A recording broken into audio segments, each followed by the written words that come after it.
મિત્રો સવાર સવારનો સમય છે. અમને પેલા એમ લાગ્યું કે અદ્ભુત ઝાકળનો નજારો છે, પણ પછી ખબર પડી કે આ તાપણું કરી અને ઠરી ગયાલનો ધુવાળો છે. જોક સપાટ, પણ ગુલાબી ઠંડી છે ને હાલવાની ખરેખર બહુ મજા આવે છે. બધાને અમારી નમ્ર વિનંતી છે કે જો સવારમાં થોડો ઘણો ટાઈમ મળે તો કુદરતનો આ નજારો માણવો, અને જેટલું થાય 100 મીટર થાય કે 10 મીટર થાય કે 1 કિલોમીટર થાય, વોકિંગની આદત પાડો.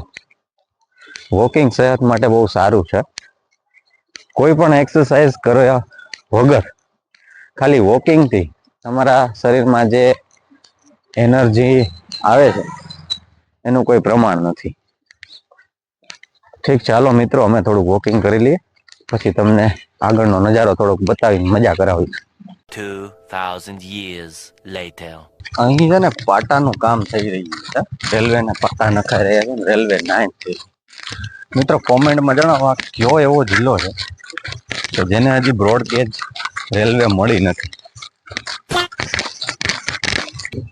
લીલાછમ ખેતર, લીલુડી ધરતી,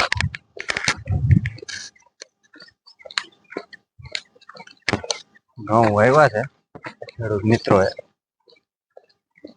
સવારમાં ઠંડીની સિઝન છે. આ જ વસ્તુમાંનો જીરું વાવ્યું હોય ને અને ઠંડી કે ઝાકળ હોય ત્યારે ખેડૂત પાક બચાવવા હાટું છે ને માનો એ ચાદર ઓઢીને ખેતરમાં સૂતો હોય કે શાલ ઓઢીને સૂતો હોય, જયારે એ પાક ઉપર ઝાકળ પડવાની હોય ને એટલે શાલથી એ ઝાકળને એમાં વીંટી લે, એટલે પાકને નુકસાન ન થાય. આ પ્રયોગ ઘણા બધાએ જોયો હશે, ઘણા બધાને આ જાણવા મળ્યું છે. જો આ તો ઘઉંનો પાક છે. જ્યારે પણ જીરું વાવશે એ વિડીયોનો લાભ મળશે હું તમને બધાને બતાવીશ. જય હો સૂરજ નારાયણ.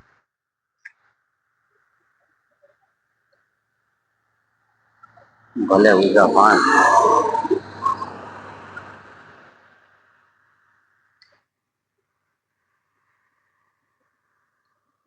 સવારના સૂર્યોદયના દર્શન કરવા એ એક લાવો છે. મિત્રો અમારી ચેનલમાં બન્યા રહેજો, મજા આવશે રોજ નાનકડા સવારના વિડીયો જોવાની. ભલે તો હવે મળીએ કાલના વિડીયોમાં. જય હો.